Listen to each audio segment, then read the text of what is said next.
The suit still had the dry cleaner's tag on it. 12 years. That is how long it had been hanging in the back of my closet. Linda picked it out for me before her cousin's wedding, back when she was still healthy enough to drag me to Kohl's on a Saturday. Navy blue, single-breasted. She said it made me look like a person who had his life together. I told her that was false advertising. I pulled it off the hanger and held it up. The shoulders were fine. The waist was a different story. I sucked in my gut and got the pants buttoned, but just barely. I looked at myself in the bedroom mirror. 6 years old. Gray everywhere it counted. A retired mailman in a suit that did not fit, getting ready to bury his brother. My name is Frank Holloway. And George, my older brother, had died 4 days ago. I drove to the church in my Chevy. The one with 214,000 miles on it. The heater only worked on the highest setting, so I cracked the window to keep from sweating through the suit. The October air came in cold and sharp, and it helped. It kept me steady. St. Anne's was already filling up when I got there. George was that kind of man. The kind who fills a church. He ran a dental practice on the east side of town for over 30 years. People trusted him. He did good work, charged fair, and remembered your kids' names. When he walked into a room, things felt a little more solid, a little more handled. That was George. I was not that kind of man. I delivered mail for 34 years. Route 11, then Route 6, then Route 11 again when Murray retired. I showed up on time. I did not lose packages. I was polite to the dogs. That was about the size of it. Nobody was filling a church for me, and I had made my peace with that a long time ago. Holloway's needed somebody to keep the name respectable. George did that. I just carried the same last name and tried not to embarrass it. I found a seat in the 4th row. Carl Tipton, my buddy from way back, was already there. He gave me a nod. Carl did not know George all that well, but he showed up anyway. That is who Carl is. He shows up. The casket was closed. Dark wood, brass handles. There was a small Marine Corps flag draped over one corner. George did 2 years in the Corps before dental school. He never talked about it much, but he kept his discharge papers in a frame on his office wall. Seeing that little flag on the casket made something tighten in my chest that I could not name. A man I half recognized came up and put his hand on my shoulder. One of George's old patients, maybe. He said he was a good man. I nodded. People kept saying that.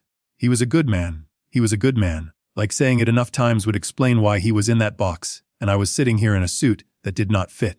The pastor spoke. Read from Psalms. Said the things pastors say. I heard maybe half of it. I was looking at the flag. Then Denise got up to give the eulogy. Denise was George's wife. Had been for 25 years. She managed the front desk at his practice, handled the books, organized the charity fundraiser at the church every fall. The kind of woman people described as a blessing. She kept George's life running smooth while he kept other people's teeth from falling out. A team. That is how everyone saw them. She stood at the podium in a black dress, a single strand of pearls, her hair pulled back.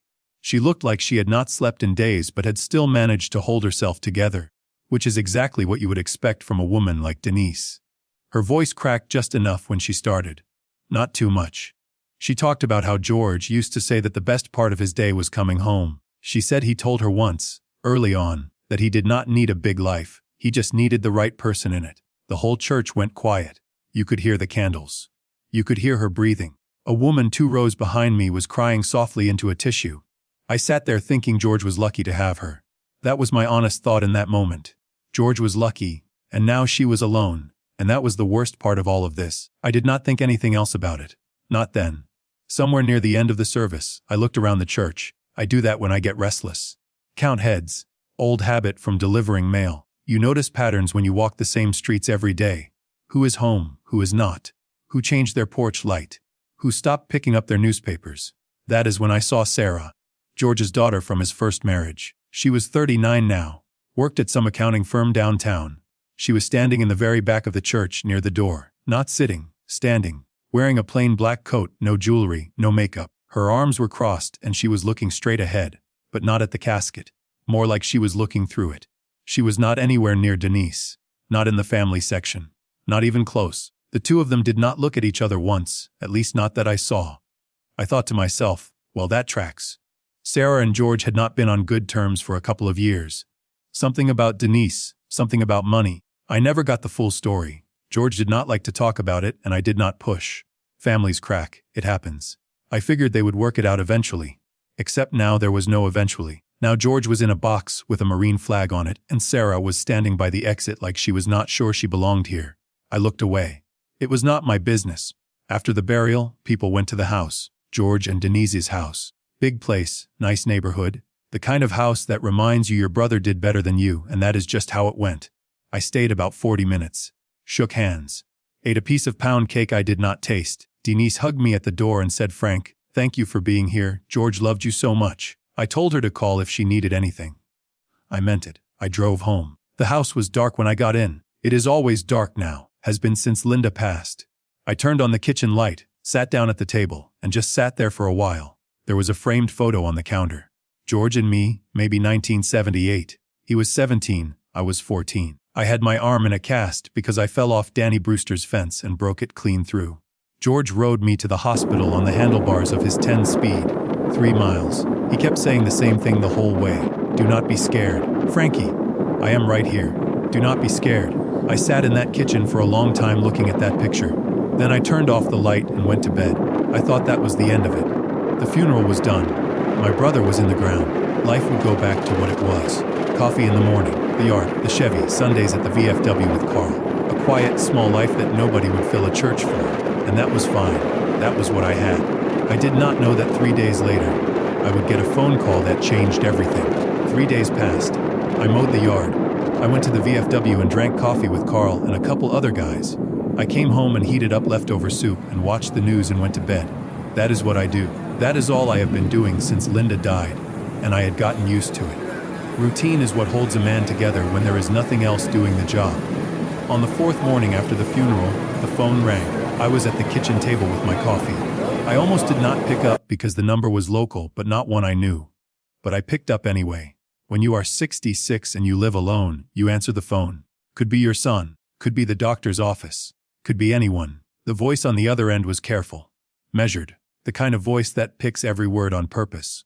He said his name was Martin Graves. He said he was George's attorney. He said George had left something with him, with instructions to deliver it after his death. Only to me, nobody else. He asked if I could come to his office that afternoon. I said yes before I even thought about it. Martin's office was in a small brick building on Penn Avenue, 2nd floor, above an insurance agency. The kind of place that has been there for 40 years and looks like it. I parked the Chevy and sat there for a minute, trying to figure out why my hands felt strange. They were not shaking. They were just aware of themselves, like they were waiting for something to hold. I went up the stairs. The door said Graves and Associates, but I do not think there were any associates. The waiting room was small, dark wood furniture. A secretary who looked like she had been there since the building opened. She told me to go right in. Martin Graves was 72 years old, but he looked like a man who had decided a long time ago that aging was not going to change how he carried himself. His suit was pressed.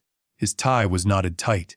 He stood up when I walked in and shook my hand, and his grip was firm and steady. He looked me right in the eyes, did not glance away, did not smile. This was not a social visit. His office was exactly what you would expect. Bookshelves full of law books, a big mahogany desk with stacks of paper arranged neatly, a framed degree from Pitt Law, a photo of him shaking hands with some judge I did not recognize. The room smelled like old paper and aftershave. He gestured for me to sit. I sat. He sat across from me and did not say anything for a moment. Then he opened a drawer and took out 2 things. A sealed envelope, cream-colored regular size, and a small key. Silver, flat, the kind you would use for a padlock or a storage locker. He set them both on the desk between us. George gave me one instruction, he said. Only one. He said if I die, give this to Frank. Not to Denise, not to Sarah, not to anyone else. Frank. I looked at the envelope. My name was written on the front in George's handwriting. I would know that handwriting anywhere. George wrote like a doctor, which he basically was. Tight, small letters, leaning to the right, always a little rushed. I had been seeing that handwriting my whole life. On birthday cards. On the note he left on my door when Linda was in the hospital. On the check he tried to give me after I retired, which I did not cash. Martin slid a letter opener across the desk. I picked it up. My fingers were steady, but something inside me was not. I cut the envelope open, took out a single piece of paper, and read it. Frank, do not trust Denise. Go to Miller's self-storage on Road 8. Unit 43, this key opens it. I am sorry I could not tell you while I was alive. You are the only one I trust to do this. George. I read it again. Then I read it a 3rd time. The words did not change. I sat there holding that piece of paper and I could not move. It was like the floor had shifted under me, but everything else in the room stayed still.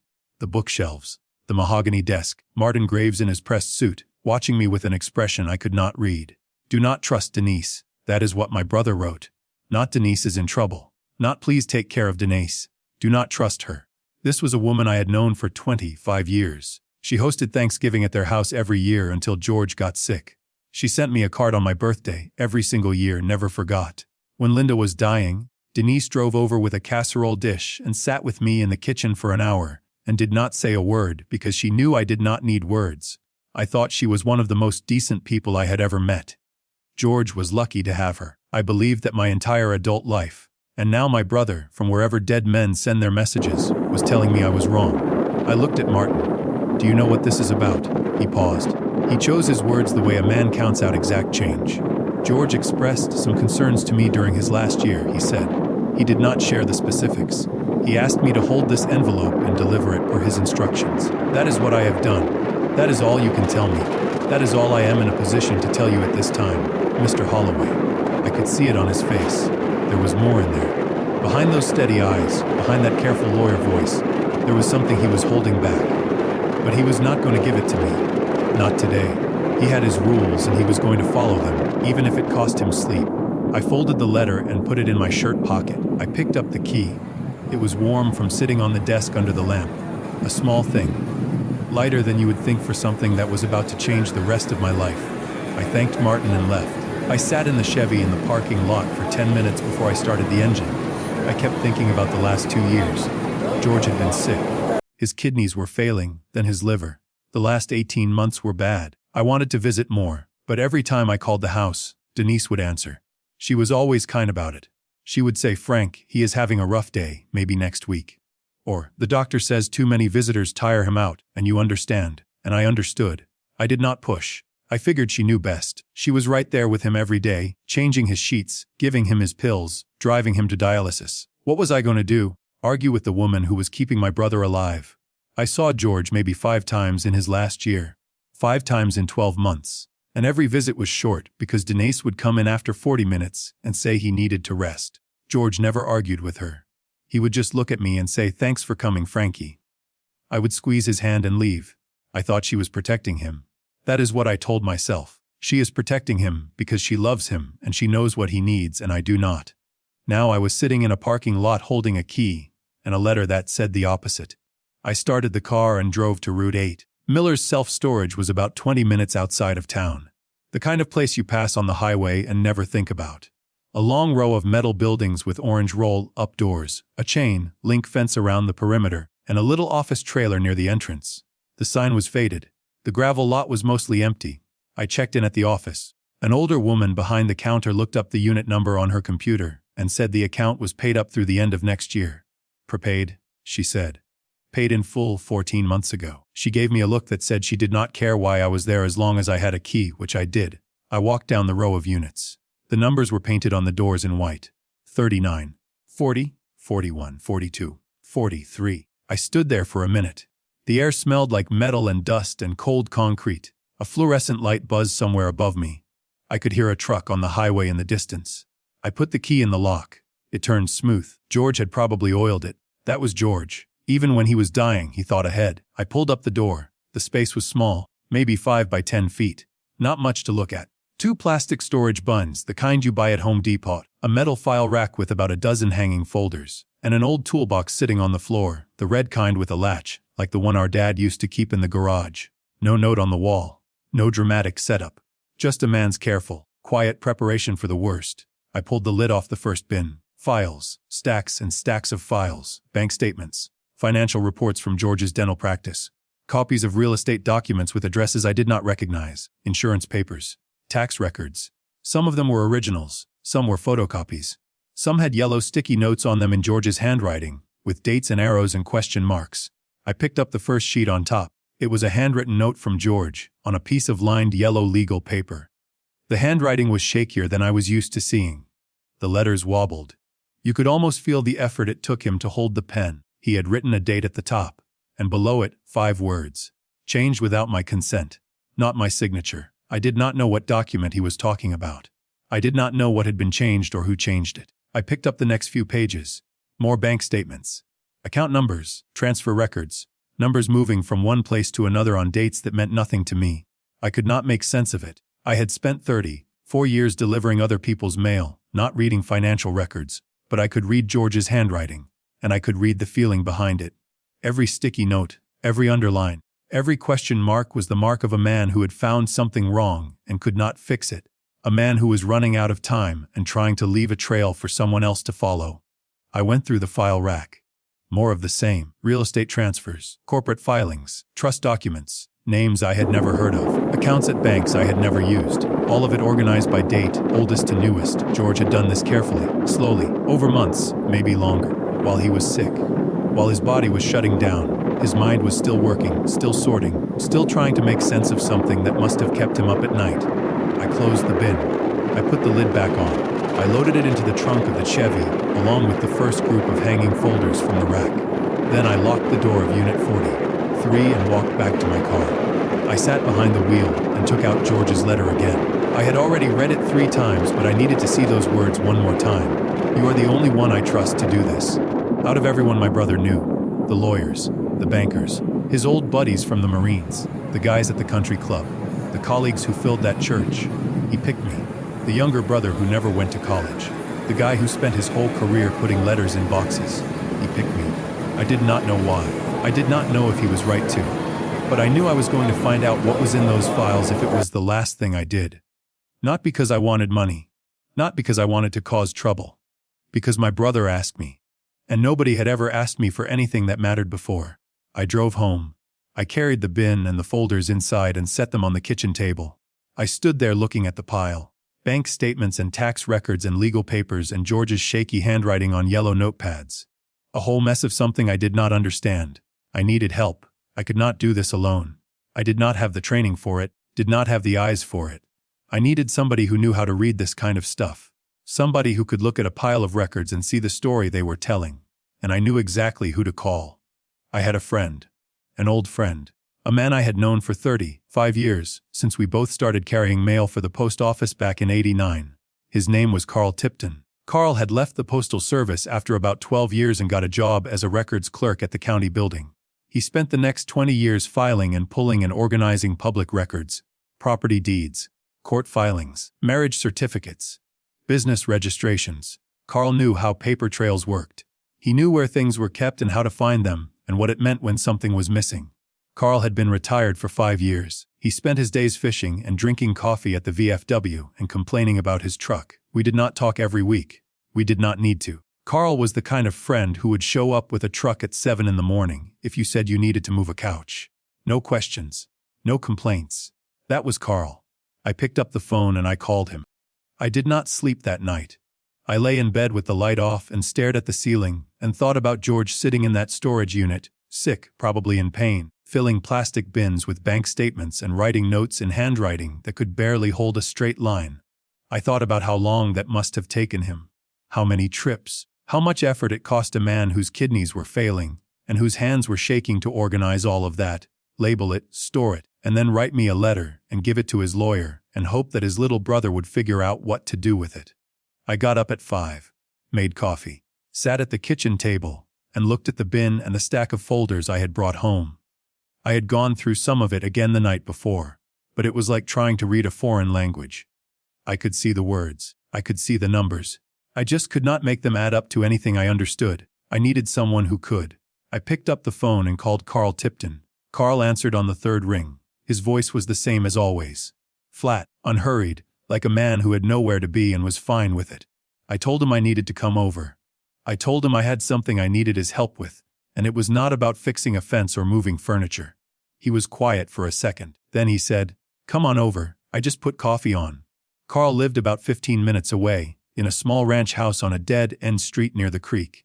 He had been there since before his wife left him, which was about 20 years ago. Never remarried. Never seemed bothered by it, or at least never said so. The house looked the way you would expect a 67-year-old man's house to look when he lives alone and does not care what anyone thinks about his landscaping. The grass was cut, but that was about the extent of it. I pulled into his driveway and grabbed the bin and the folders from the trunk.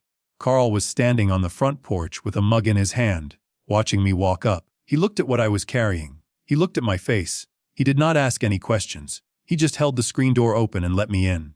His kitchen table had a fishing magazine on it, a half-eaten sleeve of saltines, and a pair of reading glasses. He moved all of it to the counter without a word, and I set the bin down. Then I sat across from him and I told him everything. I told him about George's death. He knew that part. He had been at the funeral. But I told him about Martin Graves calling me 3 days later. I told him about the sealed envelope with my name on it in George's handwriting. I told him about the key. And I told him what the letter said.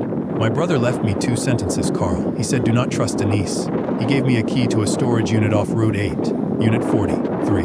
I went there yesterday. It was full of this. I tapped the bin. Carl looked at me over the top of his coffee mug. He did not blink. He did not say, "Oh my God," or "You are kidding me," or any of that. He just set the mug down, picked up his reading glasses, and put them on. "Well," he said, "let us see what you got." We pulled the lid off the bin and started laying things out on his kitchen table. Carl worked slowly. He has always been a slow, careful man. When he was a records clerk at the county building, he used to say that the difference between a useful file and a useless file was whether somebody took the time to read it right. He read everything right. The first thing he pulled out was a stack of bank statements, George's personal checking account, going back about 10 years. Carl flipped through a few months, then slowed down. He went back to the beginning and started again, this time running his finger down every line. After about 15 minutes he set those aside and picked up the next stack. These were from George's dental practice. Quarterly financial summaries. Revenue in, expenses out. Carl went through those even slower. Then he found the first thing that mattered. Inside the bin, George had placed a large manila envelope with the word "Weil" written on it in black marker. Carl opened it. Inside were 2 documents. One was a photocopy of George's original will, dated about 12 years ago. The other was a set of George's handwritten notes about a second version of the will, a newer one. The original left everything split roughly 3 ways, a third to Denise, a third to Sarah, and a third to me. Martin Graves was named as the executor. It was clean and simple, the way George did things. But George's notes said there was a new version. He had written the words "New Version Filed January" at the top of a yellow legal pad in shaky letters. Below that, underlined twice, he had written, "Not my signature. I was in the hospital that week." Carl read that line. Then he read it again. He took off his glasses and looked at me. "If he was in the hospital," Carl said. "Then who signed it?" "I did not have, sir. I did not have to." Carl put his glasses back on and went back to the bank statements. This time he was not just reading, he was sorting. He made 3 piles on the table. 1 pile for George's personal accounts, 1 for the dental practice, and 1 for transfers that went somewhere else. That 3rd pile grew fast. Going back about 10 years, there were regular transfers from George's accounts into an account number that did not match anything in George's own records. The amount started small. A couple thousand here, 3,000 there. Easy to miss if you were not looking. But over time they got bigger. 5,000, 8,000. By the last 2 years, some of the transfers were $15,000 and $20,000 at a time. George had circled every single one of these in red pen. Next to one of the earliest ones, he had written a note. She said it was for the practice. It was not. Carl pulled out a separate sheet from the file rack. It was a printout, some kind of corporate filing. Carl studied it for a long time. He knows how to read that kind of document. 20 years at the county building taught him what trust filings look like, what corporate registrations mean, how money gets moved from one name to another name through paperwork that most people would not understand. He set it down and tapped it with his finger. "This account," he said, "the one all the money went to. It is a trust, a revocable trust. You know who the sole beneficiary is?" I shook my head. "Denise," Carl said. "Just Denise, not George. Not George and Denise, just her. It is set up so she is the only one who can touch the money. George's name is not on it anywhere." I sat there and let that settle in. I thought about all those years. Denise sitting at the front desk of George's practice. Denise handling the books. Denise managing the finances so George could focus on patients. How many times had I heard George say he was grateful she took care of that side of things? How many times had I thought, what a team those two are? And the whole time she had been moving his money into her own pocket. Slowly. Carefully. A little at a time so it never looked like much. Until it was a lot. Carl was not done. He went through the rest of the stack methodically, the way you would go through a filing cabinet at work. He found more transfers. More trust documents. He found a life insurance policy change that moved George's primary beneficiary from Sarah to Denise. That change was dated less than a year ago. George's note next to it said, "Did not authorize this." And then Carl found the timeline. George had written it out by hand on a legal pad. It was not complicated. It was just dates and short descriptions, going back about 2.5 years. That was when George first noticed something off. a quarterly report that did not match what Denise had told him, a bank balance that was lower than it should have been. Small things. The kind of things you notice and then explain away because the person handling your money is your wife, and you trust your wife, and you have trusted her for 25 years, so why would you stop now? But George did not explain them away. He started keeping track.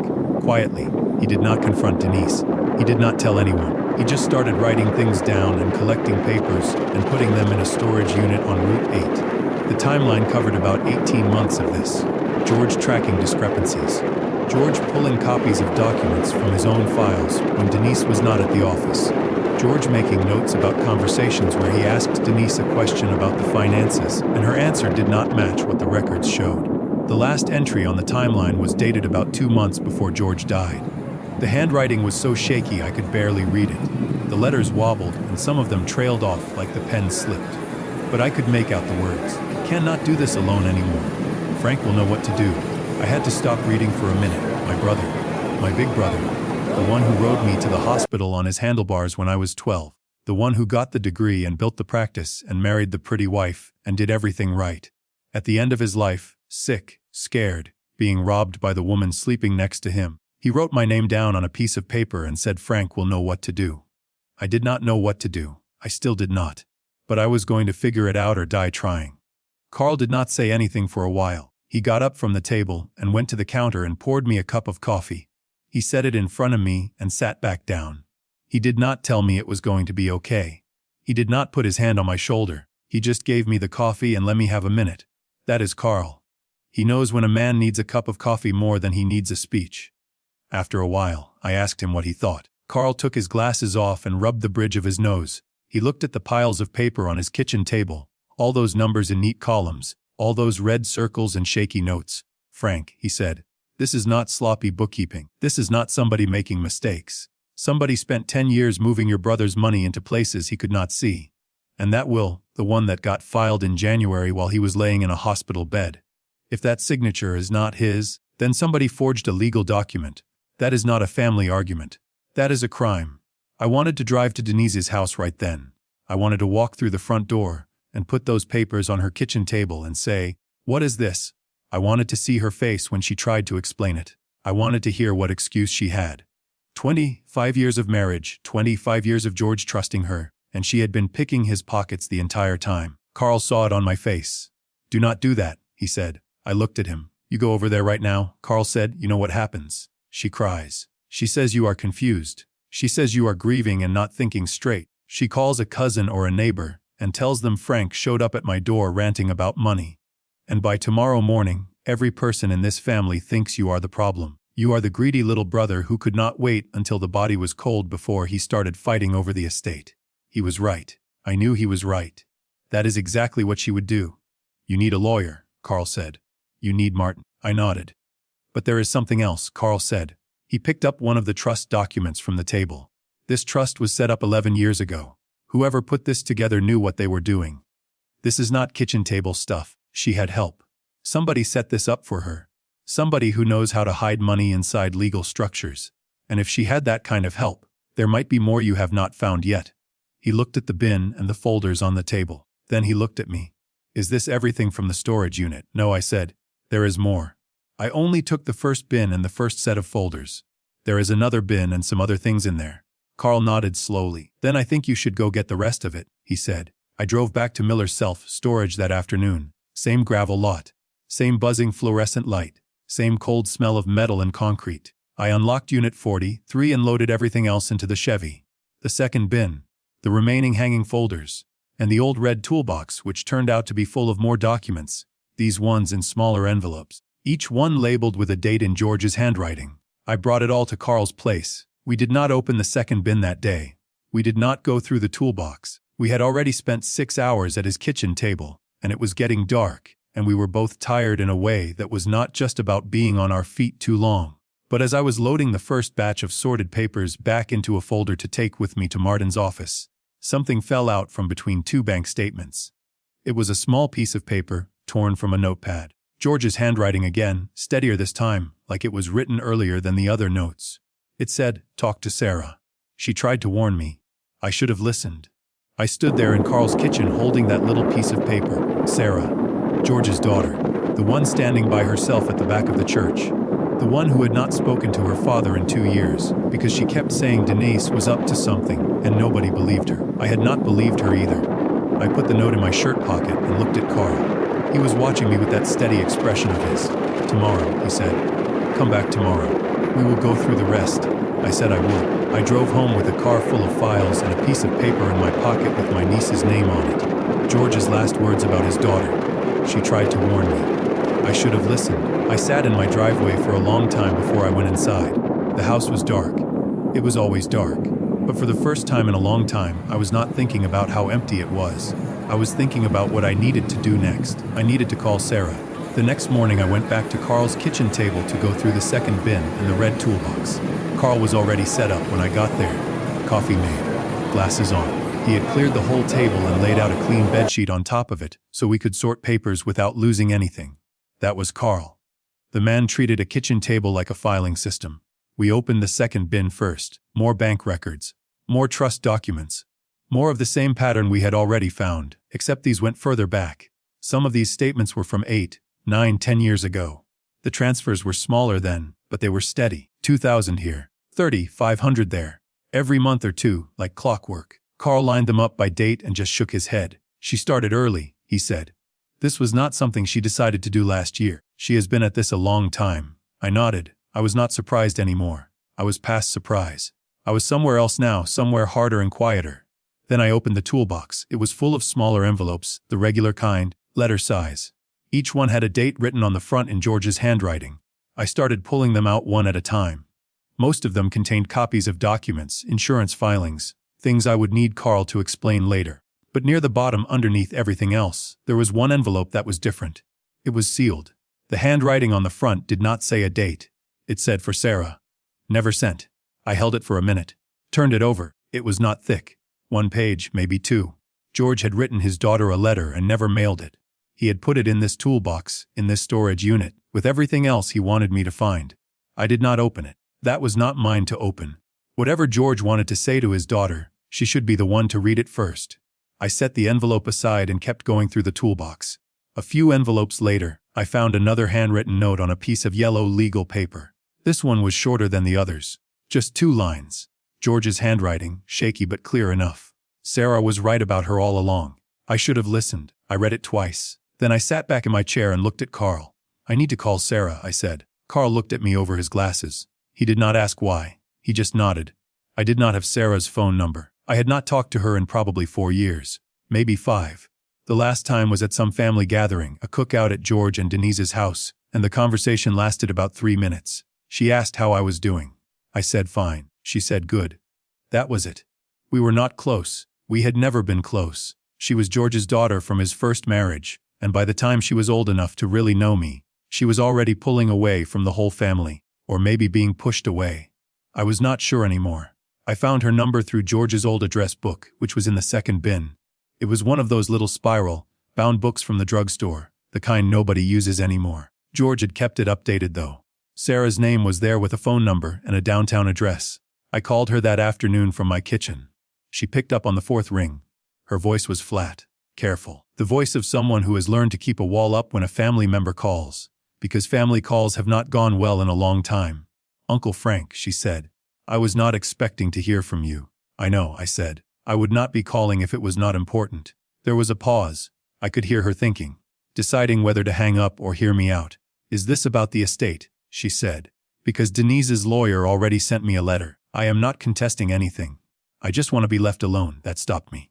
Denise's lawyer had already contacted Sarah. Already. George had been dead for barely 2 weeks and Denise was already pushing the estate through. That told me something. That told me she was in a hurry. "Sarah," I said, "your dad left me a letter, a sealed letter, delivered by his lawyer after he died. It said 2 things. Do not trust Denise, and he gave me a key to a storage unit. I went there. I found files. Bank records. His notes. I have been going through them with a friend of mine and what we are finding is not good." Silence on the other end. A long silence. I could hear her breathing. "What do you mean, not good?" she said. Her voice had changed. The wall was still up, but there was something behind it now. Something that had been waiting. I told her. I kept it short. I said the will had been changed while George was in the hospital, and the signature on it was not his. I said there were 10 years of bank records showing money being moved out of George's accounts into a trust that belonged only to Denise. I said George had been collecting evidence for over a year before he died, and I said I found a note in his handwriting that mentioned her by name. What did it say? She asked. Her voice was very quiet now. It said, Sarah was right about her all along. I should have listened. She did not say anything for about 15 seconds.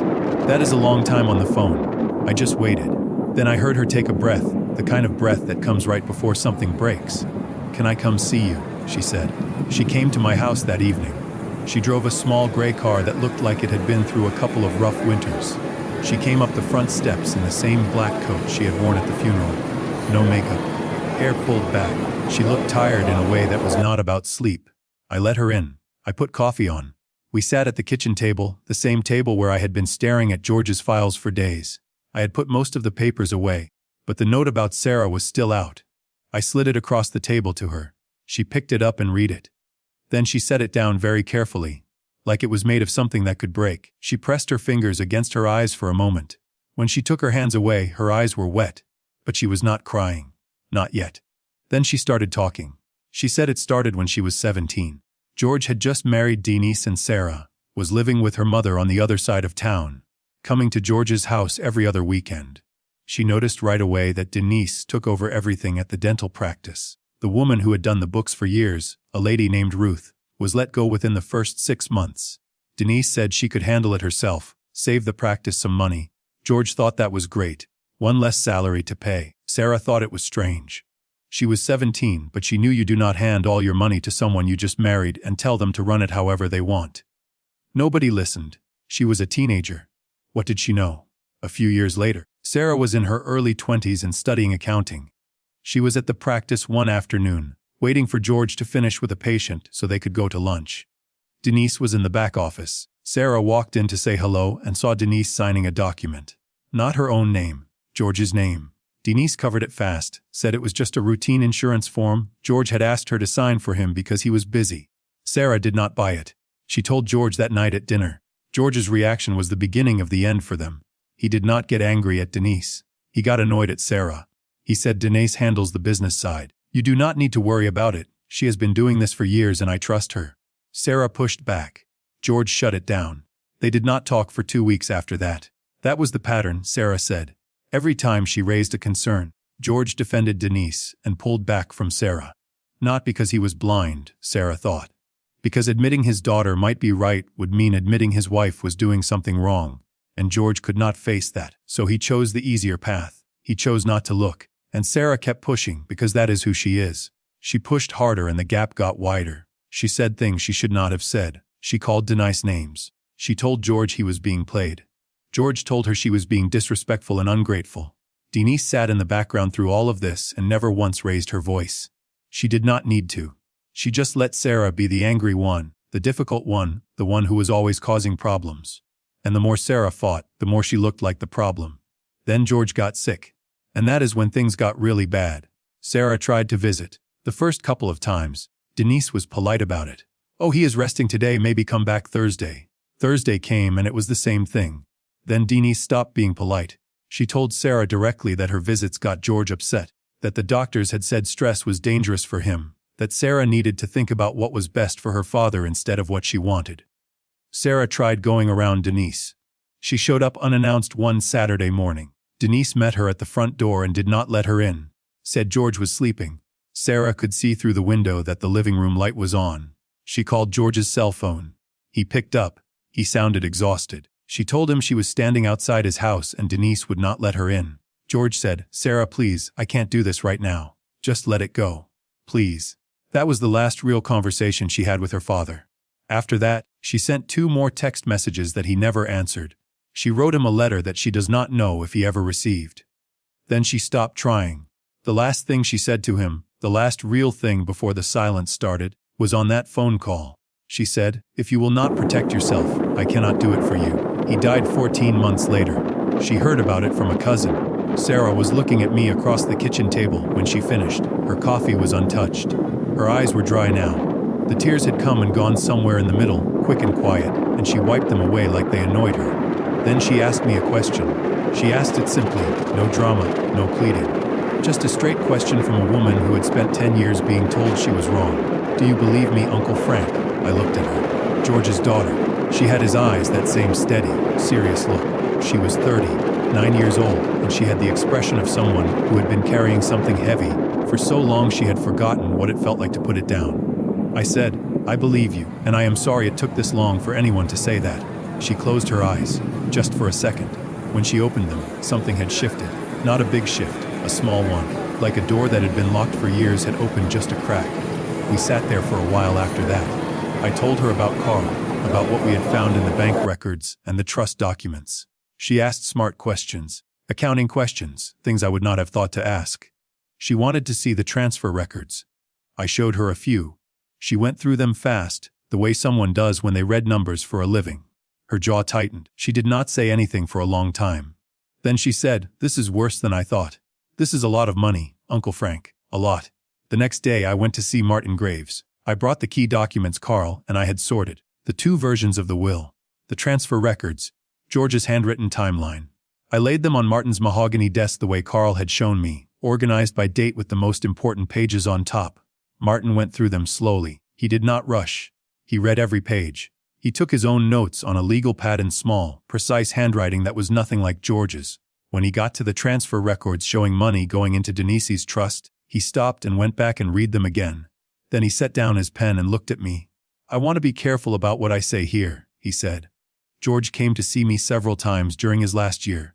He was troubled. I was bound by confidentiality. I could not act on his behalf without his explicit instruction, and the only instruction he gave me was to deliver that letter to you after his death. He thought about it for a long time before he decided to do even that." Martin paused. He looked at the papers on his desk. "That letter was not written in a moment of panic," he said. "George was deliberate. He chose you for a reason." I waited. I could tell there was more coming. Martin picked up one of the trust documents. "Frank, these copies are a start, but they are copies. A courtroom will want originals, or at least certified records from the bank. The will that was filed in January, the one with the signature George says is not his, that is on file at the county courthouse. It can be examined, compared. If the signature is forged, a handwriting expert will find it. But that takes time and it takes money and it takes a formal legal challenge." He put the document down. "There is something else," he said. "This trust, the one the money went into. The way it is structured, it was not set up by an amateur. Someone with legal or financial expertise helped her build this. That means there may be more layers than what you are seeing in these records. More accounts, more structures, possibly more people involved." That thought had not occurred to me before. I had been thinking about Denise, just Denise. But Martin was saying she might have had help. Somebody who knew how to hide things inside paperwork. Somebody professional. Martin looked at me with those steady eyes of his. "Before you go further with this," he said, "you need to understand something. If you challenge the will, if you file a claim of fraud, Denise will know. And she will not sit still. She is a smart woman. She has had a long time to prepare for the possibility that someone might ask questions. She will push back. She will make it unpleasant. Are you ready for that?" "Martin," I said. "My brother asked me to do this. That is all I need." He nodded slowly. "Then I will help you," he said. "Within what the law allows, I will help you. But we do this properly, step by step. No shortcuts." I drove home thinking about what Martin had said. More layers, more structures. Somebody helped her. Those words sat in my chest like a weight. Back at my house, I called Carl. I told him what Martin said about the trust being professionally built. Carl was quiet for a minute. Then he said, "Give me a couple days. I want to go down to the county records office. I still know a few people there. I want to pull some public filings on Denise. Property records, corporate registrations. And I want to look at something else." "What else?" I said. "Her marriage record," Carl said. "I want to see the original filing. Every document has a trail, Frank. You just have to know where to pick it up." I did not think much about that at the time. I figured Carl was being thorough, the way he always was, checking every box, pulling every thread. I did not know that what he was about to find would change everything. Not just the investigation, not just the estate, everything. Carl called me at 7 in the morning. I was standing at the kitchen counter with a cup of coffee in one hand and nothing in the other, staring out the window at the backyard like I had been doing every morning for as long as I can remember. The phone rang and I picked it up and Carl said 4 words. "Frank, come over now." Carl is not a man who says things like that. In 35 years I have heard him raise his voice, maybe twice. Once when a guy at the VFW knocked over his coffee, and once when the Steelers lost a game they had no business losing. Other than that, Carl talks the way he does everything. Steady, flat, no rush. But that morning his voice had an edge to it, not panic, something else. The sound of a man who has found something he was not ready to find. I did not finish my coffee. I grabbed my keys and drove to his place. Carl was sitting at the kitchen table when I walked in. His laptop was open in front of him, the old one with the cracked hinge that he refuses to replace. Next to it was a legal pad covered in his handwriting. His reading glasses were halfway down his nose. He looked like he had been up for a while. He did not say good morning. He did not offer me coffee. He just turned the laptop so I could see the screen. "I want you to look at this," he said. On the screen was a web page, some kind of government records database. The header said West Virginia Division of Health, Vital Registration Office. Below it was a search result, a marriage record. The names on it were Denise Marie Sutton and Victor James Kern. The date was about 30 years ago. County of Wayne, State of West Virginia. I read it twice. Then I looked at Carl. "Who is Victor Kern?" I said. "That is the question," Carl said. He leaned back in his chair. "I have been pulling records for 3 days. Started with the basics. I wanted to verify Denise's background before she married George. Her maiden name was Sutton. She told everyone she was from Huntington, West Virginia. Moved to Pennsylvania in her late 20s. Met George through some church social thing. That tracks. But here is what does not track." He tapped the screen. "This marriage record. Denise Marie Sutton married Victor James Kern about 30 years ago in Wayne County, West Virginia. So I thought, okay, she was married before George. That happens. People get divorced and remarry. No big deal, so I looked for the divorce." He paused. "There is no divorce," Carl said. I stared at him. "I checked West Virginia court records," he said. "No divorce decree, no dissolution filing, no petition. Nothing in Wayne County, nothing in Cabell County, nothing anywhere in the state. Then I checked Pennsylvania, because maybe she filed here. Nothing. I checked Ohio, because it borders both states. Nothing." Carl took his glasses off and set them on the table. "Frank, if she never divorced this man, then when she married George 25 years ago, she was still legally married to somebody else." I knew what that meant. I did not need a law degree to understand it. If Denise was already married when she stood next to my brother in that church and said "I do," then she and George were never husband and wife. Not in the eyes of the law, not for one single day of those 25 years. I sat down in the chair across from Carl because my legs did not feel right. "Everything she did," I said, "the will, the trust, the bank accounts, the life insurance, all of it was done as George's wife." Carl nodded slowly. "And if she was never his wife," he said, "then none of it holds up." We sat there for a minute without talking. The clock on Carl's kitchen wall ticked. Outside, a dog was barking somewhere down the street. Normal sounds. The kind of sounds that make you realize how quiet everything else has gotten. Then Carl said something else. "You need to go find this man," he said. "You need to hear it from him. A record on a screen is one thing. A living person who can say I was married to her and we never got divorced, that is something else. Martin is going to need that." I looked at the screen again. Victor James Kern, Wayne County, West Virginia. "Do you have an address?" I said. Carl tore a page from his legal pad and handed it to me. On it he had written a name, a town, and a street address. Below that he had written a phone number with a question mark next to it. "Might be old," he said. The White Pages listing was from a few years back. But small towns, people do not move around much. I took the paper and put it in my shirt pocket. Then I went home, filled up the tank on the Chevy, and started driving south. It was about a 3-hour drive from Pittsburgh to Wayne County. Route 79 south, then across on 64 into West Virginia. I have driven that road before, years ago, when Linda and I used to take weekend trips to the state parks. Pretty country. Hills and trees and small towns that look like they have been there forever and might not be there much longer. I had a lot of time to think on that drive. I thought about George and Denise's wedding. It was a Saturday in June 25 years ago. Small ceremony. A church in Monroeville. George wore a gray suit. Denise wore a cream-colored dress, not white, because it was her second marriage, she said. She said she had been married briefly when she was young and it did not work out. That was all she ever said about it. Nobody asked for details. Nobody asked for paperwork. Why would they? She was a nice woman marrying a good man, and everyone was happy for them. I was George's best man. I stood next to him at the altar and watched Denise walk down the aisle, and I thought, she is exactly what George needs. Someone steady, someone warm, someone who will take care of the parts of life that George is too busy to handle himself. I remember her face that day, calm, happy, a little shy. Not a woman who was walking into a church carrying a lie that would last a quarter century. Or maybe exactly that kind of woman. Maybe that is what it looks like when someone has practiced their whole life. I kept driving. The town was small. One main street with a dollar store, a diner, a hardware shop, and a church. The kind of place where you can stand on one end and see the other. I found the street Carl had written down and followed the numbers until I got to a narrow two-story house with aluminum siding and a chain-link fence around a tiny yard. There was a pickup truck in the driveway, old, with a faded bumper sticker I could not read. I parked on the street and sat there for a minute. I did not know what I was going to say. I am not a detective. I am not a lawyer. I am a retired mailman from Pittsburgh, sitting in front of a stranger's house in West Virginia because of a dead brother and a storage unit and a name on a marriage record that should not exist. I got out of the car and walked up to the front door and knocked. It took about 30 seconds. I heard footsteps inside, slow ones. Then the door opened. The man standing there was about 64 years old. Gray hair, cut short, thin face, lined and weathered. He was wearing brown work pants and a flannel shirt with the sleeves rolled up. His hands were big, the kind of hands that have held tools every day for 40 years. He looked at me the way people in small towns look at strangers who knock on their door. Not hostile, just careful. "Are you Victor Kern?" I said. "Who is asking?" he said. "My name is Frank Holloway. I drove down from Pittsburgh. I would like to talk to you about a woman named Denise." His face changed, not fast, slow, like something shifting underneath. His eyes moved slightly, the way a man's eyes move when he hears a name he has not heard in a very long time and was not expecting to hear ever again. He did not say anything for about 5 seconds.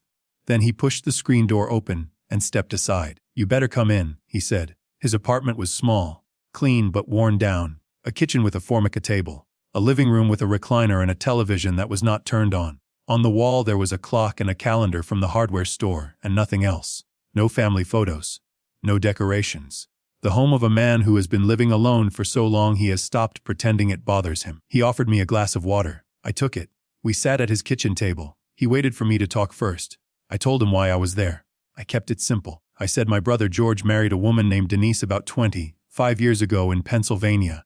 I said George passed away recently. I said I was looking into some things related to his estate, and I came across a marriage record from West Virginia that showed Denise Sutton married to a Victor Kern. I said I could not find any divorce on file. Victor listened without interrupting. He had his hands on the table, fingers laced together, and he did not move them the whole time I was talking.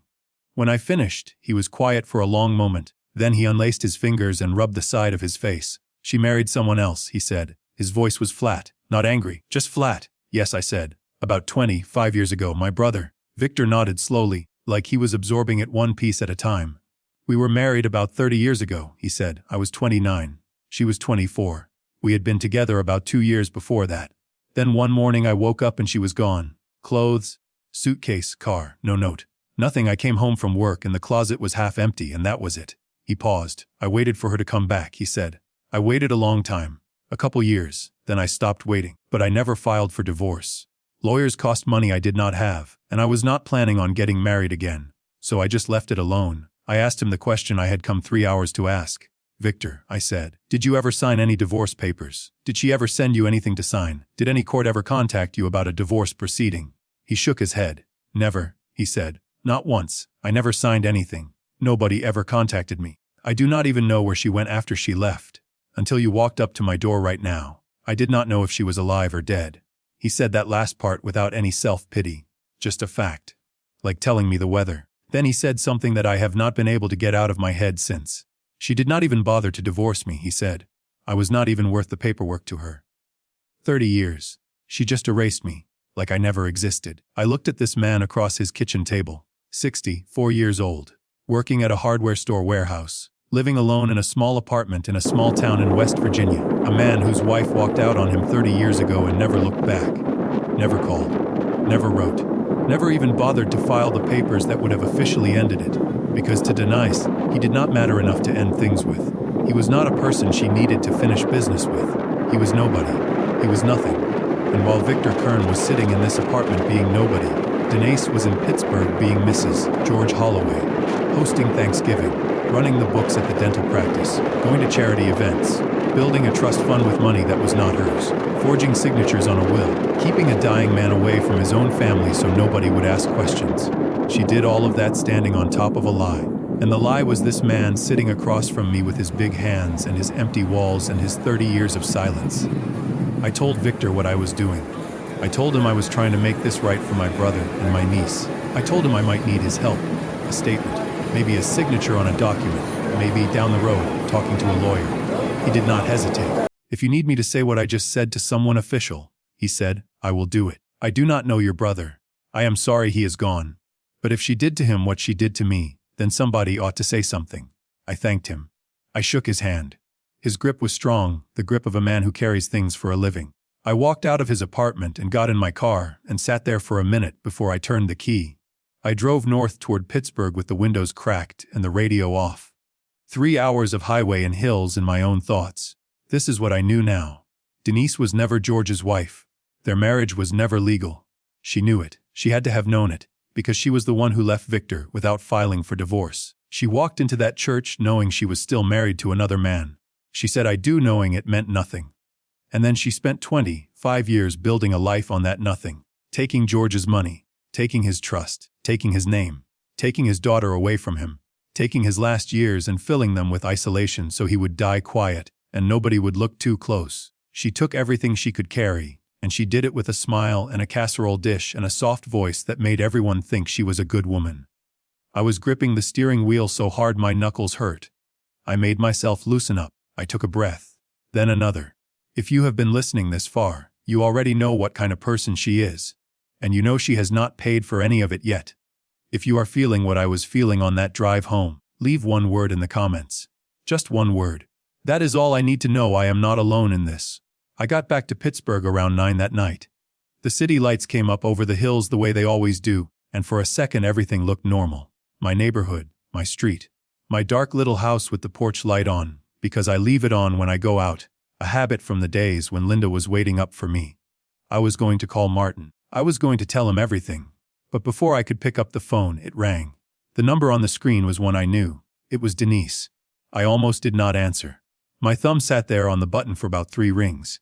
Then I picked up. Frank, she said. Her voice was warm, gentle. The same voice she used at the funeral. The same voice she used when she brought me that casserole after Linda died. How are you doing, sweetheart? I have been thinking about you. I heard from one of the cousins that you have been driving around a lot, running errands. I just want to make sure you are okay. We are all grieving. George would not want you wearing yourself out. She paused. Then she said, you know you can talk to me, right? You do not have to do all of this alone. I held the phone and I listened to her voice, and I thought about Victor Kern sitting at his kitchen table telling me she erased him. I thought about George lying in a hospital bed while somebody forged his name on a new will. I thought about Sarah standing at the back of that church with nobody beside her. I said, I appreciate you checking in, Denise. I am doing fine, just keeping busy. You know how it is. She said, of course. She said, take care of yourself. She said, good night. I hung up and set the phone on the counter. She knows. Maybe not everything. Maybe not about Victor. But she knows I have been moving around, asking questions, going places I do not normally go. Someone told her. A cousin. A neighbor. Someone who saw my car somewhere or heard I was poking into George's records. She was not calling to check on me. She was calling to find out how much I know. I stood in my kitchen in the dark and I thought about what Martin had said. She will not sit still. She is smart. She will push back. I picked the phone up again and dialed Martin's number. It went to voicemail. Martin, I said. This is Frank. We need to talk. I found something that changes everything. Call me back as soon as you can. I hung up. Then I locked the front door, which is something I almost never do. I checked the back door too. I pulled the curtain closed on the kitchen window. Then I sat at the table with the lights off and waited for morning. It did not take long. 2 days. That is all Denise needed to start taking me apart. The first call came on a Tuesday morning. My cousin Ray, George's side. Ray and I were never close, but we got along fine. He called me while I was pouring my second cup of coffee, and he sounded uncomfortable from the first word. Frank, he said. I am just going to say this straight. Denise called me last night. She is worried about you. She says you have been acting strange since George passed. Driving around, showing up places, going through George's things. She says she thinks the grief might be hitting you harder than you realize. I stood there holding the coffee pot, and I did not say anything for a second. Ray kept going. He said, look, I am not trying to get into your business. But she sounded real concerned, Frank. She said you have been talking about the will, about money, about things that do not make sense. She is afraid you might be, I do not know, confused. She said maybe somebody should check on you. I set the coffee pot down. Ray, I said, I appreciate the call. I am fine. He said okay. He said he was just passing it along. He said if I needed anything, to let him know. Then he hung up. I could tell he did not believe me. I could tell he had already decided I was the brother who could not handle his grief. The second call came 4 hours later. This one was from Don Petrie, a man George played golf with for 15 years. Don and I had spoken maybe 10 times in our lives, always at George's house, always briefly. "Frank," Don said, "I hope you do not mind me calling. Denise reached out to me. She is real worried. She said you have been questioning things about George's estate, and she does not want to see you get yourself into trouble over something that is just, the grief talking." The grief talking. That was Denise's phrase. I could hear it. She had planted those exact words in Don's mouth and he did not even know it. I told Don I was fine. He said all right. He said George was a good man and we all miss him. He said take care of yourself. He hung up. By Wednesday I had gotten 4 more calls. 4. A woman from George's church. A neighbor of Denise's who said she was just checking in. Another cousin I had not talked to in 3 years. And George's old hygienist from the practice, a woman named Barb, who sounded like she had been crying and said Denise told her I was having a hard time and she just wanted me to know people were thinking of me. Every single one of them said some version of the same thing. They were worried. Denise was worried. I was not acting like myself. The grief was doing things to me. Not one of them mentioned money directly. Not one of them accused me of anything. That was the brilliance of it. Denise was not attacking me. She was wrapping me in a blanket of concern so thick I could not breathe. She was turning me into a sad old man who had lost his brother and gone a little sideways. And by the time she was done, if I stood up in front of any of these people and said Denise stole George's money and forged his will and was never legally his wife, they would look at me with pity. Poor Frank. He really is not doing well, is he? I knew the truth now, all of it. The forged will, the stolen money, the marriage that was never real. I had the bank records. I had George's notes. I had a living man in West Virginia who could prove Denise was still married to him when she stood next to my brother in that church. I had everything I needed. And none of it mattered if everybody thought I was crazy. Then it got worse. Martin called me Thursday afternoon. His voice was different, tighter. The unhurried pace was still there, but underneath it I could hear something I had not heard from him before. Urgency. "Frank," he said, "Denise's attorney filed a petition for expedited probate this morning. They are asking the court to fast-track the will through certification. The hearing is set for 3 weeks from now." I asked him what that meant. "It means," Martin said, "that if we do not file a formal objection before that hearing, the will gets certified. Once it is certified, it has legal standing. You can still challenge it after that, but the burden of proof shifts to us and the process becomes much harder, much longer, and much more expensive. 3 weeks. I had 3 weeks, Martin, I said. Can she do that? Can she just push it through that fast? She can request it, he said. Whether the court grants it depends on the judge. But her attorney will argue that there are no known disputes, no competing claims, and that delaying probate causes unnecessary hardship to the surviving spouse. And right now, as far as the court is concerned, there are no disputes. Because we have not filed anything yet. That last sentence sat on me like a slab of concrete. We had not filed anything. All the evidence, all the documents, all the hours at Carl's kitchen table, all the miles I put on the Chevy driving to West Virginia and back, none of it existed in any official way. It was all still sitting in bins and folders in my house and Carl's house, waiting for someone to do something with it. And Denise was not waiting. That same evening Sarah called me. Her voice was tight, controlled, but barely. She called me, Sarah said. Denise called me this afternoon. She was sweet as pie. She said she knows we have had our differences but we are family, and she wants to move forward. Then she said she is worried about you. She said you have been under a lot of stress, and you might be saying things that do not make sense. She said if you contact me, I should take everything with a grain of salt because you are not thinking clearly. Sarah paused. Uncle Frank, she said. She is trying to cut us off from each other. She does not want us talking. I know, I said. There is something else, Sarah said. She asked me if I had talked to a lawyer. She asked it casually, like it was nothing. But she asked. I closed my eyes. Denise was moving on every front. She was isolating me from the family. She was going through the courts to lock down the estate. And she was probing Sarah to find out how organized we were, how serious the threat was, how much time she had left to work with. This was not a woman who panicked. This was a woman who planned. She had been planning for 25 years. She had walked into George's life with a secret that should have disqualified her from everything, and she had spent a quarter century making sure nobody ever found out. When her husband got sick, she tightened the circle. When he started asking questions, She kept him away from the people who might help him. And now that he was dead and his brother was poking around in things he should not be poking around in, she was doing what she had always done. She was managing the situation. And she was good at it. She was better at it than I was at anything I had ever done in my life. That night I sat at my kitchen table with the lights off. George's letter was on the table in front of me. I had read it so many times the folds were starting to tear 2 sentences.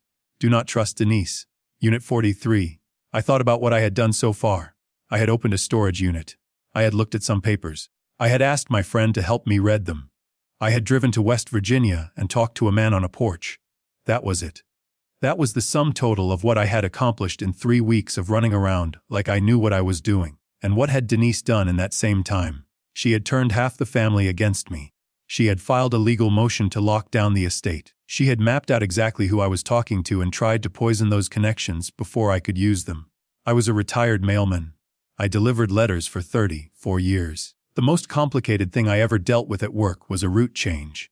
And I was sitting here thinking I could go up against a woman who had fooled a dentist, a lawyer, a church, a community, and an entire family for 25 years. Who was I kidding? I sat there for a long time. The house was quiet the way it always is. No television. No radio. Just the refrigerator humming and the clock on the wall and the sound of my own breathing. I thought about quitting. I am not going to pretend I did not. I sat there and I thought about putting all those papers back in the bins and driving them to the storage unit and locking the door and walking away. Let Denise have it.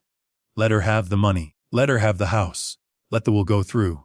Let it all just go. I could go back to my life. Coffee in the morning, the yard, the VFW, wait for my son to call once a month, die in a few years and nobody would remember any of this. I picked up George's letter and read it one more time. Do not trust Denise. Unit 43. He did not write Frank, if it is not too much trouble.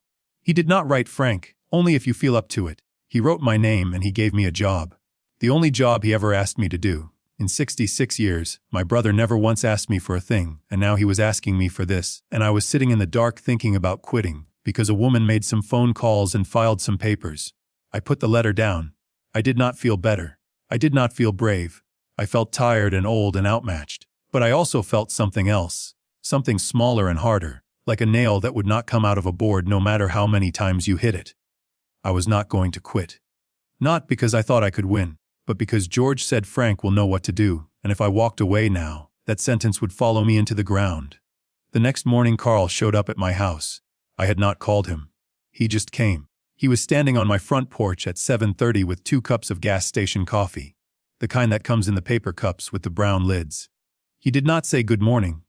He did not ask how I was holding up. He just handed me one of the cups and sat down in the folding chair next to the door. We sat there for about 5 minutes without talking. The morning was cool. October was coming in and you could feel it in the air. Then Carl said, "You still in this?" I looked at him. "Yeah," I said. "I am still in this." "Good," he said. He took a sip of his coffee, because I did not drive over here for nothing. About an hour later my phone buzzed. A text message from Sarah. Short, just a few words. "Uncle Frank, do not stop. Please." I read it twice. Then I put the phone in my pocket and I went inside and I called Martin Graves. He picked up on the second ring. "Martin," I said, "are you ready? I want to file. I want to file everything. The objection, the fraud claim, the whole thing. I want it done before that hearing." Martin was quiet for a moment. Then he said, "I was hoping you would say that. Come to my office tomorrow morning. Bring everything you have. Every piece of paper. Every note. And bring Sarah.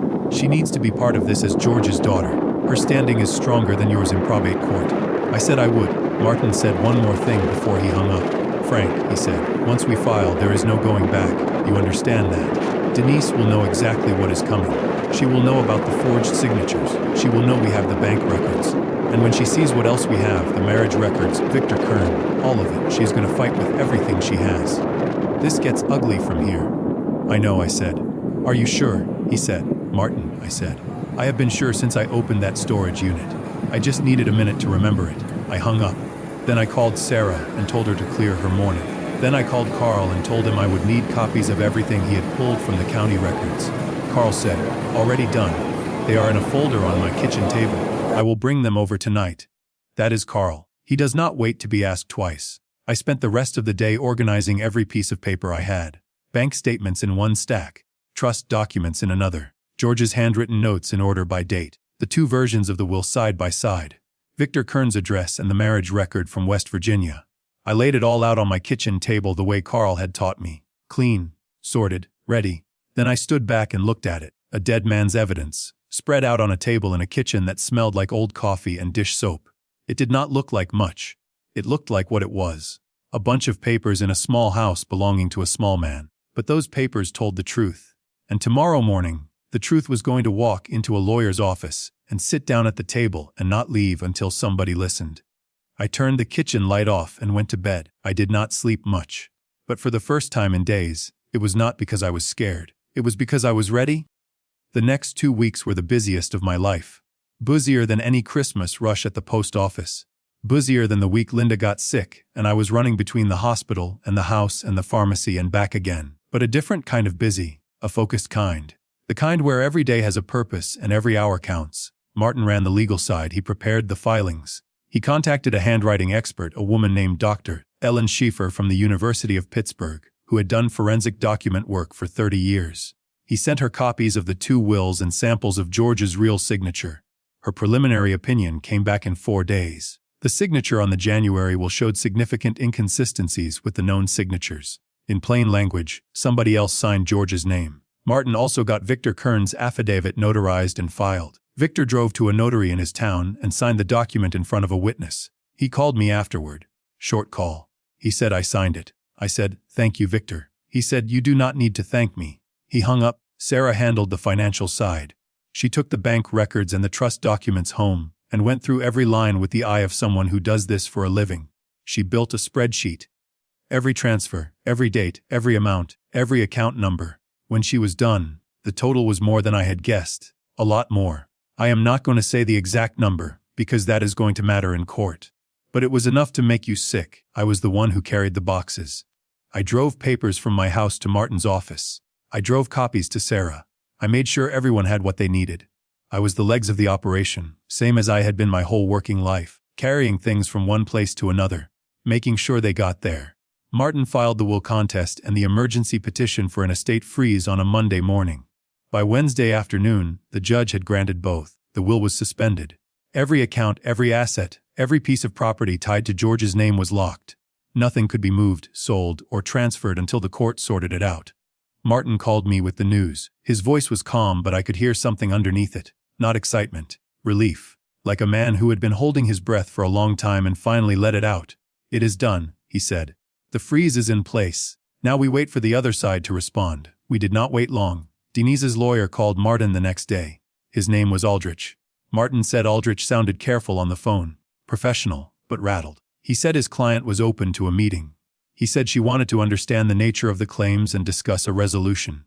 Martin told me that, and then he said, "She does not want a resolution, Frank. She wants to find out how much we know." I said, "Then let us show her."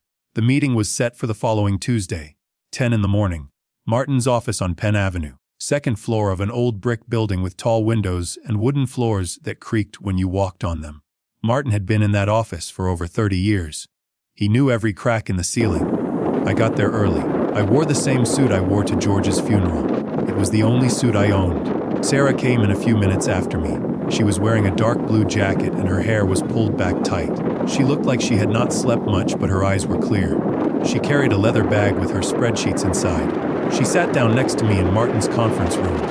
The table was long, dark wood, polished. Martin had already set up on our side 3 folders, each one labeled and tabbed. He had a yellow legal pad in front of him. His pen was uncapped and ready. "How are you doing?" Sarah asked me. I looked at her. "Nervous," I said. "You?" She almost smiled. "I have been waiting 10 years for this," she said. "I am not nervous. I am awake." At 10 sharp, the door opened and Denise walked in. Her lawyer Aldrich was behind her. He was a tall man in a gray suit with a red tie. He carried a briefcase and a legal pad of his own. Denise looked exactly the way she always looked. Put together, hair done, a dark dress with a simple necklace. She walked into that room the way she walked into George's funeral, the way she walked into every room I had ever seen her enter. Like she belonged there. Like whatever was about to happen, she had already accounted for it. She looked at me first, then at Sarah, then back at me, and she smiled. It was a small smile, polite, the kind you give a neighbor at the grocery store. "Frank," she said, "I am glad we can talk about this like adults." I did not say anything. I did not trust myself to say anything. I just looked at her and thought about George lying in that hospital bed, while somebody signed his name on a piece of paper. Martin did not smile. He did not shake hands. He did not offer coffee. He sat down, opened the first folder, and began. "Mrs. Holloway," he said, "thank you for coming in. I am going to present some documents and I would ask that you let me go through them before anyone responds. There will be time for discussion afterward." Aldrich nodded. Denise folded her hands on the table. Martin placed the first set of papers in the center of the table. 2 versions of George's will, side by side. "This," Martin said, pointing to the one on the left, "is the will George Holloway executed in 2018. It was prepared by my office. I witnessed the signing. It leaves the majority of the estate to be divided among his daughter Sarah, his brother Frank, and his wife, in roughly equal portions." He pointed to the one on the right. "This will appeared in January of this year, 5 days before George's death. It leaves almost everything to Mrs. Holloway. The signatures are different." He placed a third sheet next to them. "George's handwritten note, the one from the storage unit. This is a note in George Holloway's handwriting," Martin said. "It reads, not my signature. I was in the hospital that week. I have retained Dr. Ellen Schieffer, a forensic document examiner, to compare the signatures. Her preliminary finding is that the January signature shows significant deviation from George's known hand. Her full report will be available for the court." Aldrich leaned forward. He spoke for the first time. "Mr. Graves, these handwritten notes are unverified private documents. They cannot be treated as evidence without proper authentication, and they certainly do not constitute proof of." Martin looked at Aldrich over his glasses and said one sentence. "Mr. Aldrich, the forensic examiner's preliminary report is in the second folder. I suggest you read it before you finish that thought." Aldrich stopped talking. He reached for the folder. Martin let him look at it for about 10 seconds. Then he moved on. He opened the second folder and spread its contents across the table. Bank statements, transfer records, account summaries, Sarah's spreadsheet with every transaction highlighted and totaled. 10 years of money moving in one direction, out of George's accounts, into a trust controlled solely by Denise. Over a sustained period of approximately 10 years, Martin said, funds were transferred from accounts held jointly or solely by George into a revocable trust established in Denise Holloway's name alone. The transfers were regular. They were consistent. They totaled a significant sum. George Holloway's own contemporaneous notes indicate he became aware of these transfers during his final year and was documenting them. Martin let that sit. He did not rush. He arranged the papers neatly in front of Aldrich and waited. I was watching Denise. She had not moved. Her hands were still folded on the table. But something in her face had changed. The polite mask was still there, but it was thinner now, tighter, like a coat that does not quite fit anymore. Her eyes had gone flat. The warmth that used to be in them, or that I used to think was in them, was gone. What was left was something hard and still, like a stone at the bottom of a creek. She did not look at the papers. She looked at Martin. Then she looked at me. Then Martin opened the third folder. He placed 2 documents on the table. One was a certified copy of a marriage record from the state of West Virginia. The other was a notarized affidavit, 3 pages, signed by Victor James Kern. Martin spoke slowly and clearly. "This is a marriage record from Wayne County, West Virginia," he said. "It documents the marriage of Denise Marie Sutton to Victor James Kern, approximately 30 years ago. I have searched the court records of West Virginia, Pennsylvania, and all neighboring states. There is no divorce decree, no dissolution filing, no record of any kind indicating this marriage was ever terminated." He placed his hand on the affidavit. "This is a sworn statement from Victor Kern. He confirms that he and Denise were married. He confirms that she left him approximately 30 years ago. He confirms that they never divorced. He confirms that he never signed any divorce document. He is alive. He is willing to testify." Martin looked across the table at Denise. "Mrs. Holloway," he said, "or I should say Ms. Kern, your marriage to George Holloway was never legally valid. Under Pennsylvania law, a marriage entered into while a prior marriage remains undissolved is void. You were not George's spouse at the time of the marriage ceremony. You were not his spouse at the time of his death. You have never been his legal spouse." He paused. "One beat. Any document you signed as George's wife, any authority you exercised over his finances as his spouse, any claim you have made or will make on his estate based on the status of surviving spouse, all of it rests on a marriage that did not exist. And it never existed." The room was quiet. The kind of quiet that feels like it has weight. Aldrich had put his pen down. He was not writing. He was staring at the marriage record. I looked at Denise. She was sitting very still. Her hands were still on the table, but they were not folded anymore. They were flat, pressing down, like she was holding herself in place. Sarah was sitting next to me. I could feel how tense she was, her whole body rigid, but she did not say a word. She just watched. Denise did not cry. She did not raise her voice. She did not say it was a lie, or a misunderstanding, or a mistake. She did not look at her lawyer for help. She did not try to explain. She looked at me. Straight at me. For a long time. And then she spoke. Her voice was even, flat. Cold in a way that had nothing to do with anger and everything to do with something deeper. Something she had carried for 25 years and was finally letting sit on the table next to all those papers. I gave him 25 years, she said. I ran his office. I cooked his meals. I sat next to his bed for 2 years while he was dying. I held his hand. I changed his sheets. I did everything a wife does. Everything. And none of you were there. Not you, Frank. Not you, Sarah. None of you. I was there. Every single day. She stopped. She looked at the papers spread across the table. Then she looked back at me. That should have been enough, she said. Nobody said anything for a few seconds. I sat there and I heard those words and I felt something I was not expecting to feel. Not sympathy. I do not want to call it that. What I felt was a kind of cold recognition. She meant it. She believed what she was saying. In her mind, she had earned everything she took. 25 years of being there, 25 years of showing up. That was her price, and she had paid it. But believing you deserve something does not make it yours, and paying a price that nobody agreed to is not a transaction. It is just taking. Aldrich leaned over and spoke quietly to Denise. I could not hear what he said, but I could guess. He was telling her to stop talking. He was telling her that everything she said from this point forward could be used against her.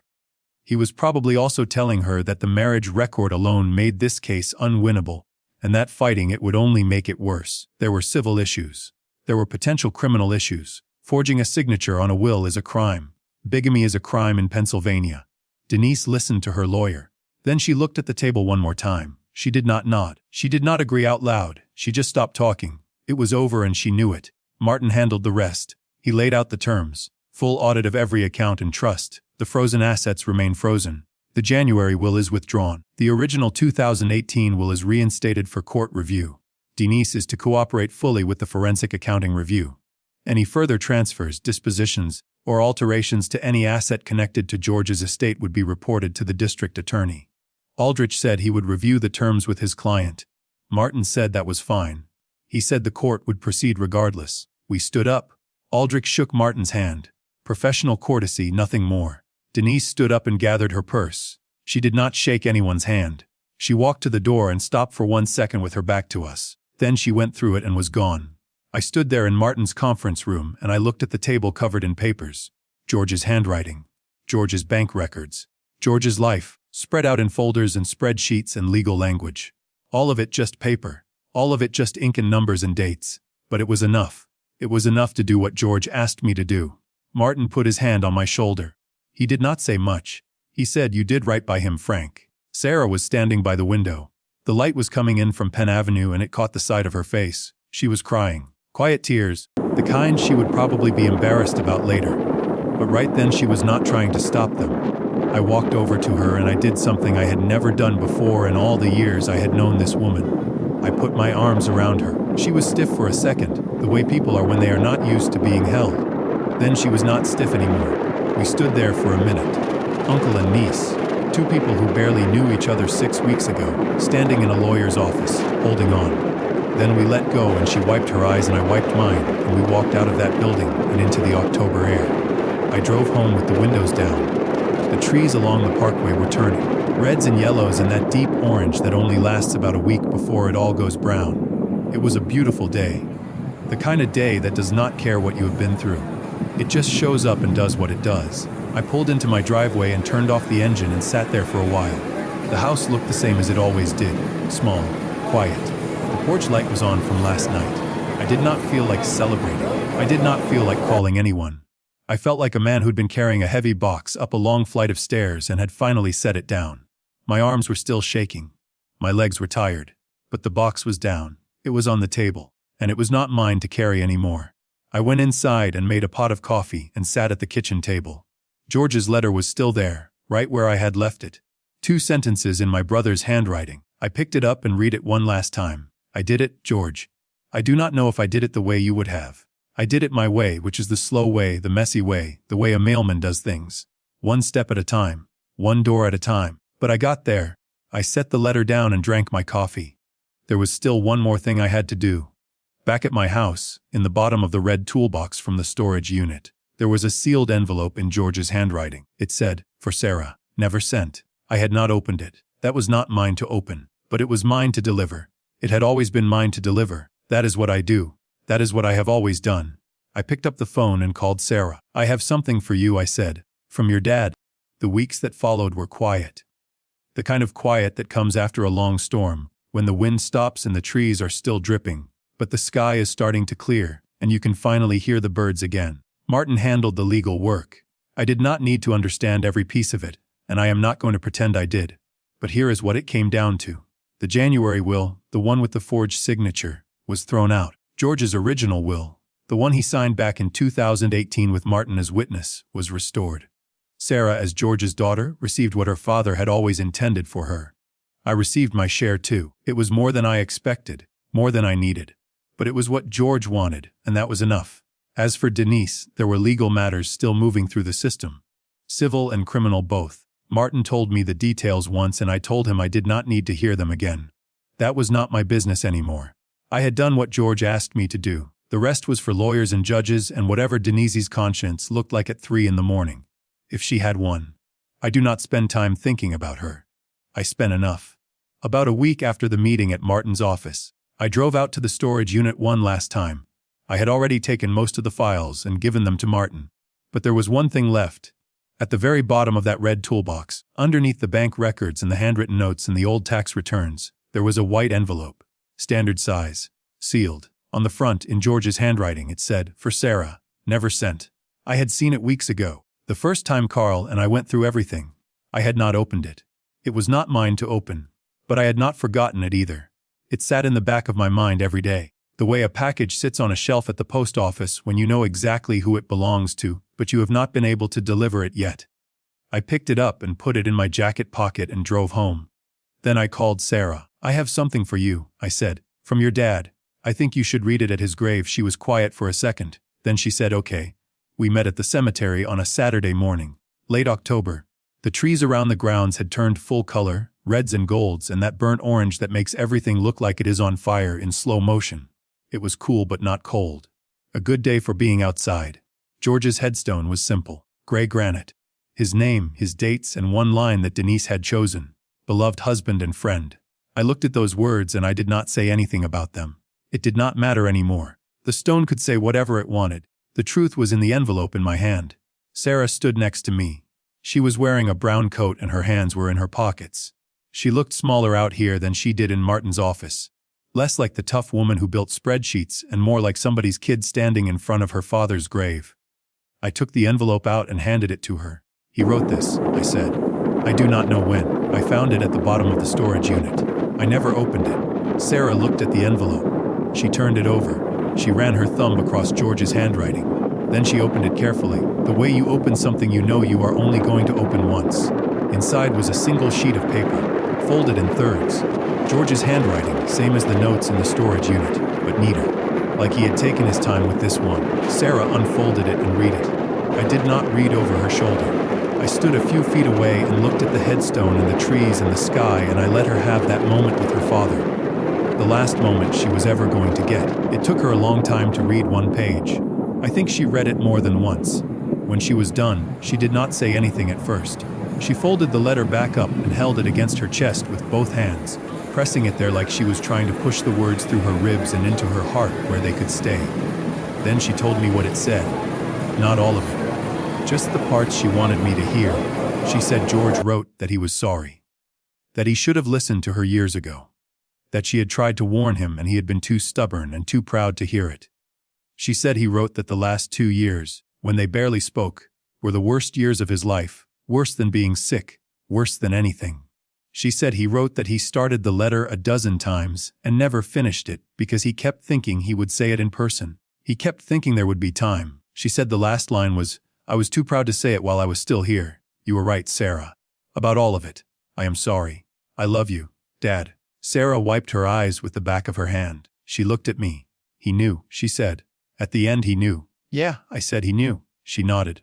Then she crouched down and put her hand on the base of the headstone, just resting it there. The way you put your hand on someone's shoulder when there is nothing left to say.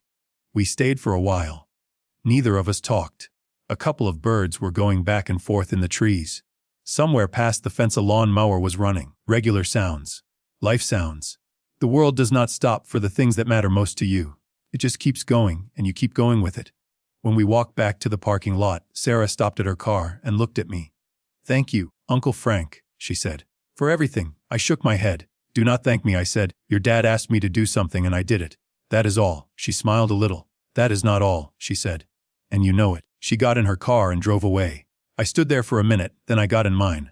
That evening I made 2 phone calls. The first was to Victor Kern. He picked up on the third ring. "Victor," I said, "it is Frank Holloway. From Pittsburgh." "I remember," he said. "I wanted you to know," I said. "It is done. Denise's whole thing fell apart. The marriage, the will, the money, all of it. The court has the evidence. She cannot take anything else from anyone." Victor was quiet for a few seconds. I could hear him breathing. "Good," he said. Then he paused again. "I am glad somebody finally saw her for what she is." That was it. He did not ask for details. He did not ask about money. He just said good and I am glad, and then we said goodbye. 2 men who did not know each other 2 months ago, connected by a woman who tried to erase both of them. We would probably never talk again. That was fine. Some people come into your life for one reason, and when the reason is done, you let them go. The second call was to Carl. He picked up right away. "All done," I said. "All done," he said. Then he was quiet for a beat. "Tomorrow morning," he said. "I am going out to the lake. Crappie should be biting. You want to come?" I laughed. First real laugh in weeks. "Yeah," I said. "I will be there." "Good," he said. "Bring your own coffee." "Mine is terrible, I know," I said. "It always has been." He hung up. That is Carl. 35 years of friendship, and he has never once made a big deal out of anything, including the biggest thing either of us has ever done. I went out to the porch and sat down in the folding chair. The one Linda used to sit in before she got too sick to come outside. The evening was coming in. The streetlights were flickering on, one by one, the way they do. My yard looked the same as it always did. The mailbox at the curb. The cracked driveway. The old Chevy with 200,000 miles on it. Nothing had changed out here. Everything had changed in here. I took George's letter out of my pocket. The original one. 2 sentences on a scrap of paper, folded and refolded so many times the creases were almost worn through. "You are the only one I trust to do this." I read it one more time. Then I put it back in my pocket. I will probably carry it for a while. Maybe a long while. I spent 66 years thinking I was not enough, not smart enough, not successful enough, not the kind of man people count on when things get hard. I was a mailman. I walked a route. I carried other people's letters and packages and bills and birthday cards, and I put them where they were supposed to go. And I did that every day for 34 years, rain or snow or heat or whatever else came down. And maybe that was the thing all along. Maybe that is what George saw when he looked at me and decided I was the one. Not because I was clever, not because I had connections. Because I am the guy who shows up. I am the guy who takes the thing that needs to go somewhere, and I carry it there. No matter what. No matter how far. George gave me one last thing to deliver. And I delivered it. If this story made you think about your own brother, or your own family, or something you have been carrying around that you have not had the chance to set right yet, I want you to know something. It is not too late. It is almost never too late. And you do not have to be anybody special to do the thing that matters. You just have to show up. We will have another story for you soon. Until then, and take care of yourself. And take care of the people who are counting on you, even if they have not told you yet.